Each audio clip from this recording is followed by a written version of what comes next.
ว้าเป็นสปีกหน่อยตัวที่สอง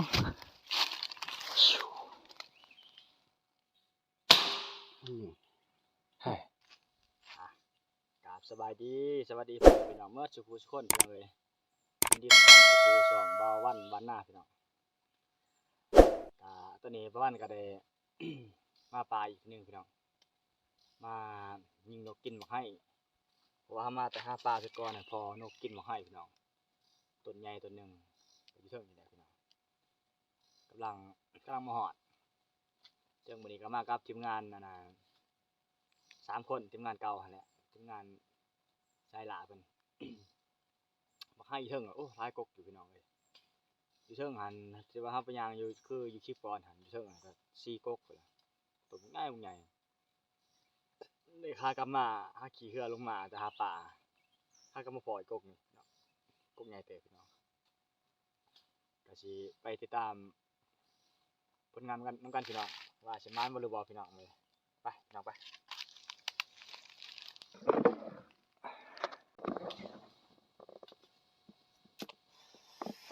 เดี๋ยวสิย่างขึ้นเทิงพี่น้องไปหาพวกในผ่าน2 คนว่าเพิ่นกาทางแล้วบ่สิลองขึ้นไปเบิ่งทำเลอยู่เทิงกันโอ้คือว่ามันสิไปเบิ่งวิวอยู่เทิงคือสิงามดีพี่น้องสิพาพี่น้องขึ้นไปเบิ่งปลาสูงอยู่เทิงลมเดี๋ยวสิขึ้นไปนี่ต้นไม้เนาะ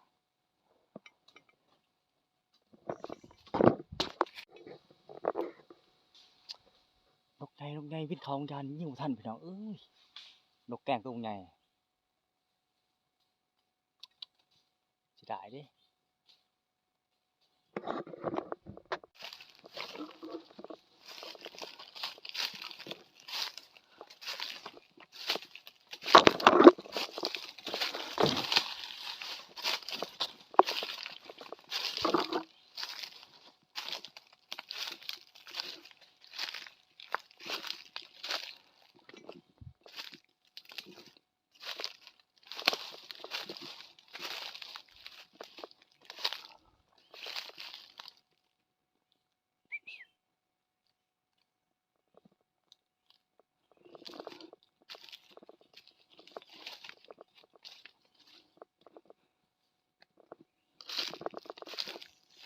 พอสมอน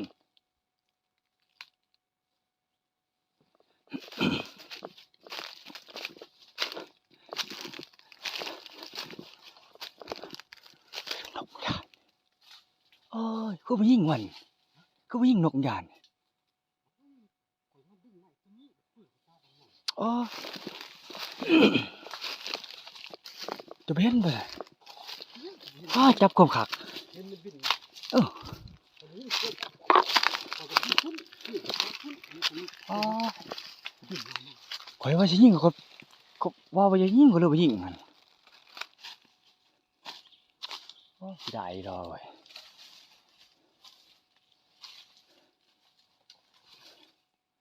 มันตื่นข่อยมันตื่นอาจารย์นี่อาจารย์บ่เห็นข่อยยันข่อยอาจารย์บ่เห็นมันตื่นพลงยานนี่นายเด้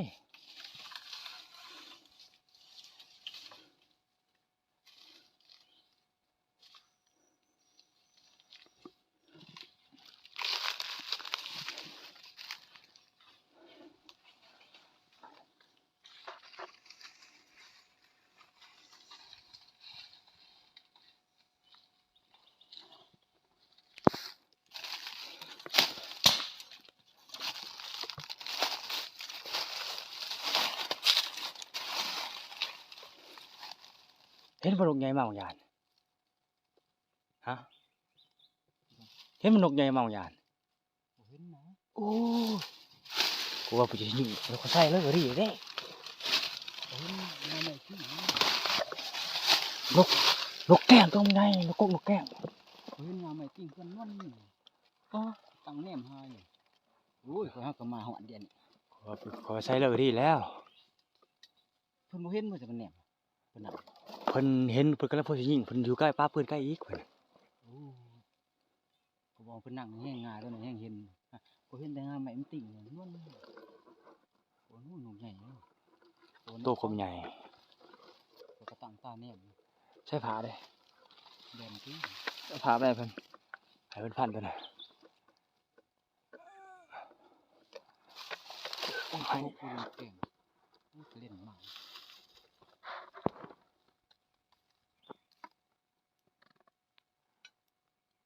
พวกเฮียก็มูนกเก่งกับว่านกกกตัวบ่ มันไปอยู่ป่ามีคนมาแล้ว บ่มีดอกบ่มี นี่เขาขี่ชั่วโมงเขาเหยียบขี่ ขี่ใหม่บ่ 2-3 มื้อ เออพวกทหารนี่แหล้วก็ยาน ชั่วโมงเขาเหยียบขี่ เจ้าขอยเหยียบแล้วบ่จักเบิ่ง คือว่าลำแปดหัวนี่ เฮ้ยได้ตกละ ตัวหรอ ตกละ เรียกเขาหัวเลยนี่ ตกละ มา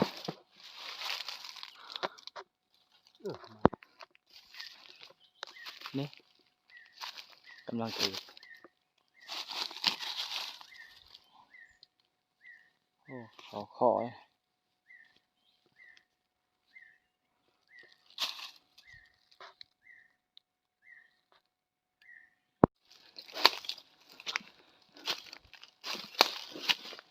เอ้าตัวที่สอง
ลำของดีลำ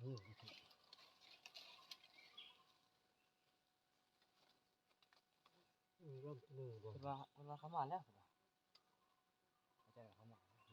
เขามาลูกคนถ่ายเขานั่งเยอะคนเห็นไหม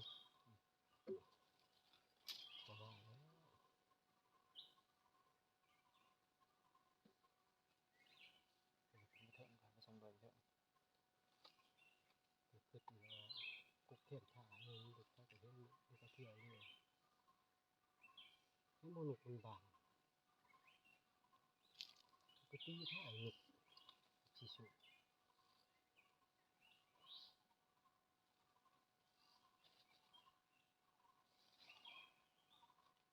คึกดำ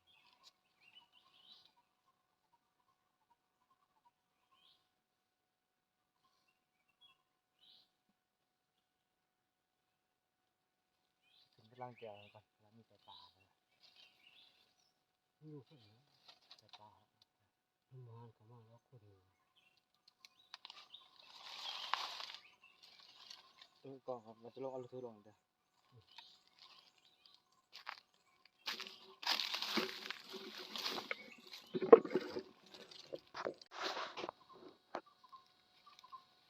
เดี๋ยวนะตัวลายขนาด นกเป่าวะ ปิดออกไป นกเป่าวะ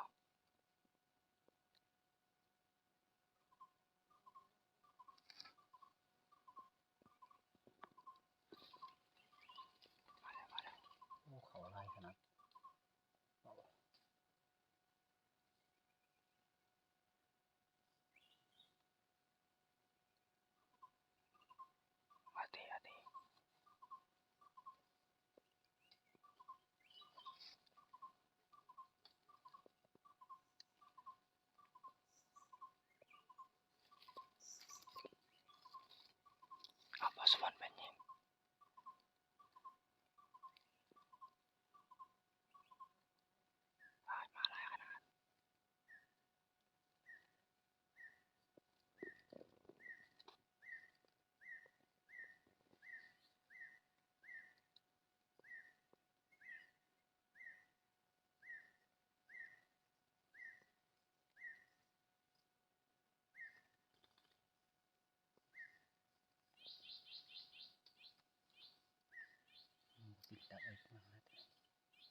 สมนเว้นยิ่งเว้นยิ่งกัน อะไรนี่วะนกเราเวลามันก็เห็นตัวนั้นก็ปิ่นกุ้ง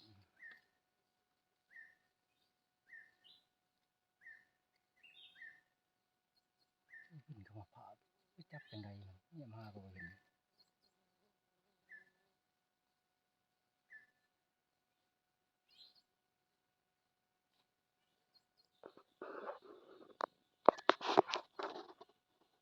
เว้นทันเหนียววะ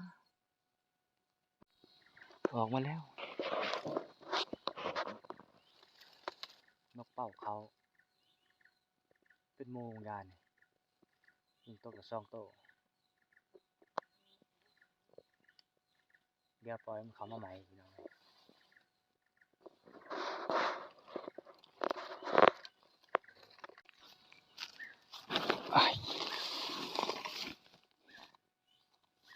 ทึกใช่โอ้ตกมันบ่ตาย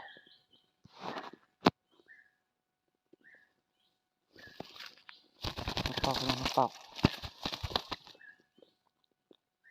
ตัวงามขนาดนั้นโอ้เกิดมาก็เคยเห็นนกเป่าเนี่ย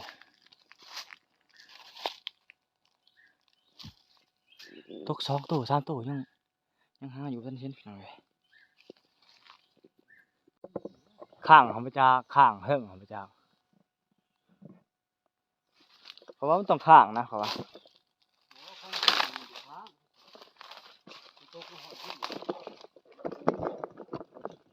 ยังนกตก2 ตัว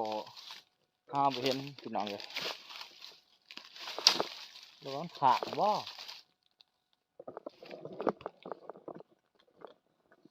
ว้าสิข้าง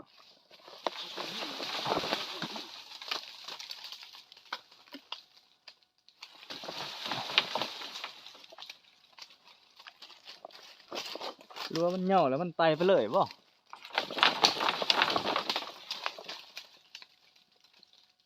ดิกูคนลงข้างกับยักษ์ทุกคนลงอย่าง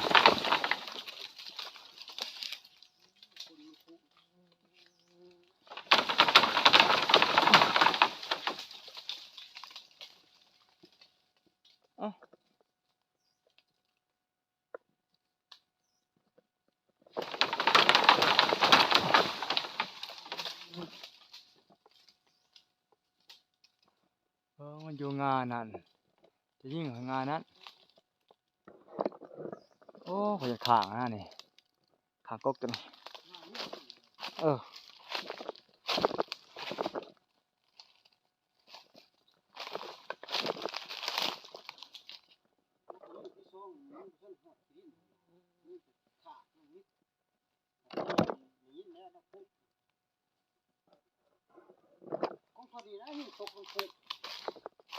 ของคนหันขางกันอาจารย์ขางกันพี่เด็กขาเนี่ยมากกว่าเพน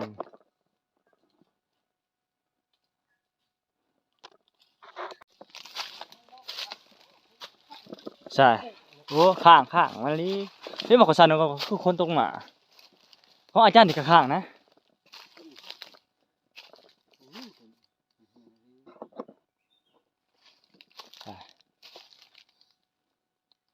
อาจารย์นี่ข้างเพราะว่าอาจารย์ยิ่งเขายืนอยู่กับนี่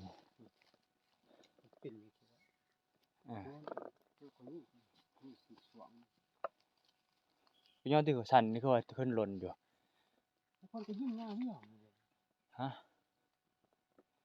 คอยก็คนยิ่งง่ายคนยิ่งเสียงปุ๊บ ก็จะย่างไปเขายินแล้วเพิ่นยิงปุ๊กเขาบอกหักบ่ได้ตกดินเด้อของอาจารย์เด้อบ่ตกดินกัน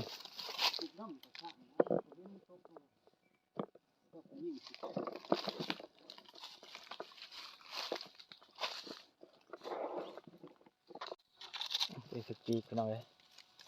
โอ้กำลังบินบ่ได้ตกมาถึกปีกนี่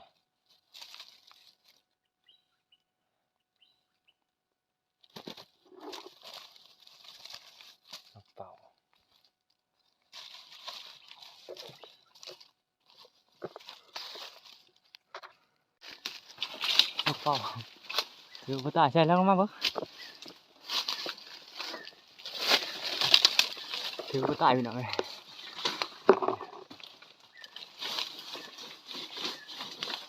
เอาเด้อไปเด้อไปขึ้นมาเอาละ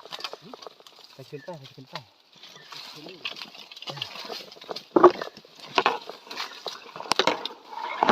ว่าแล้วมัน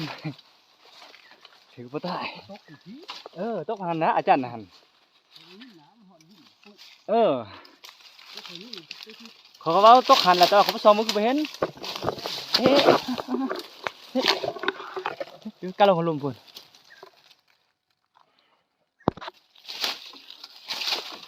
ถึงไปเชิงกับไปมาลุมอีก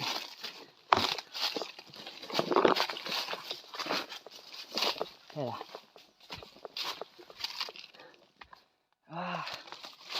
มาดิโอ้อ่า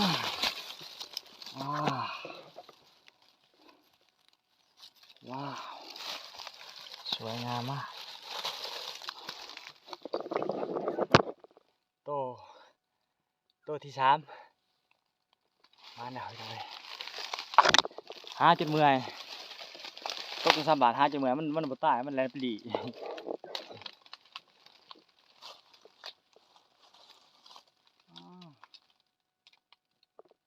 งามดีพี่น้อง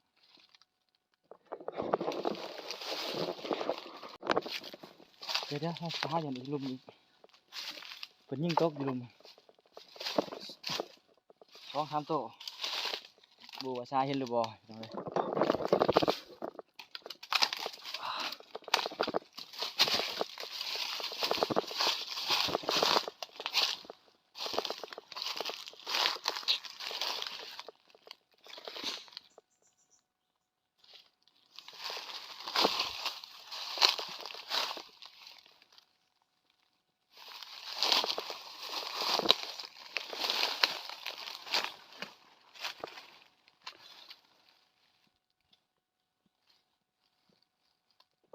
บ่เห็น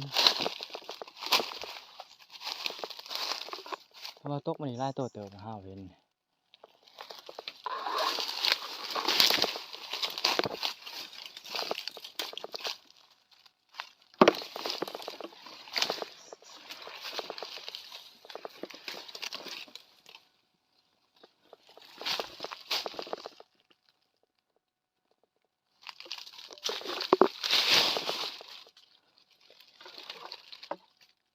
บ่เห็นพี่น้อง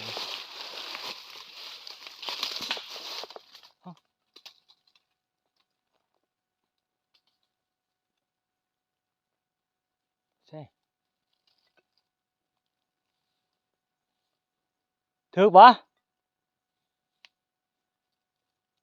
คือยิงเช็กโปะโลดคือว่าเป็นตกไปจับที่ทงเลยนะผลงานพี่นี่พี่น้องเอ้ยเบิ่งเจ็กโต1 โต2 โต3 โต4 โต5 โต6 โต7 โต8 โต9 โต10 11 12 15 โตทั้งนกเป่าแต่ตัวนี้ยังดีพี่น้องเอ้ยคือว่ามานอยู่นี่ รอบแรงรอบแรกมื้อนี้สิเอาเบิ่งรอบเช้ามื้อนี้เพราะว่ามื้อนี้เนี่ยมาสวย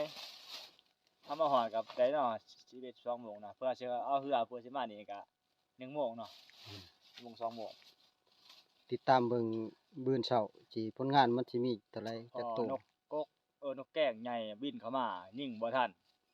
พุ่นน่ะเพิ่นยิงบ่ทันโอ้ยมีอยู่นี่เพราะว่าสิยิงมันบ่มีก่อนี่ก็คิดว่าเขาเพิ่นยังเขาจะยังกาดหางยังบ่ทันพร้อมก็ว่าใส่เลยตกแล้วคิดว่าจะอันนั้นผลงานพี่น้องเดี๋ยวล่ะก็สำหรับคลิปนี้ก็สิลาท่านผู้ชมไปส่ำนี้แหละพี่น้องก็สิถ้าเบิ่งคลิปต่อไปพี่น้องเอ้ยมื้อหน้าสิเป็นคลิป EP 2ให้พี่น้องเบิ่งสำหรับการยิงนกกินบังไห้พี่น้องฝากติดตาม มันให้ก็สิเบิดนั่นล่ะ ต่อไปพี่น้องได้15โต้ถือว่ามันอยู่พอสมควรเพราะว่าเฮามามันก็มาหลายแหน่มาให้มันสุกทุกคนแล้วมาให้แต่ว่าพวกเฮากำลังมาเพาะนกก็ค่อนข้างบ่อยากหลายปานใดเพราะว่ามันบ่หิมเซ่นี่เข้ามาสุดท้ายเข้ามาเพาะมากวนแหน่ก็แม่นฮอดสิได้นกอันนั้นนกแก้งเข้ามายิงบ่ทันพี่น้องเอ้ยจะได้ก็ติดตามคลิปหน้าพี่น้องแล้วก็สำหรับคลิปนี้ก็มีแต่ว่า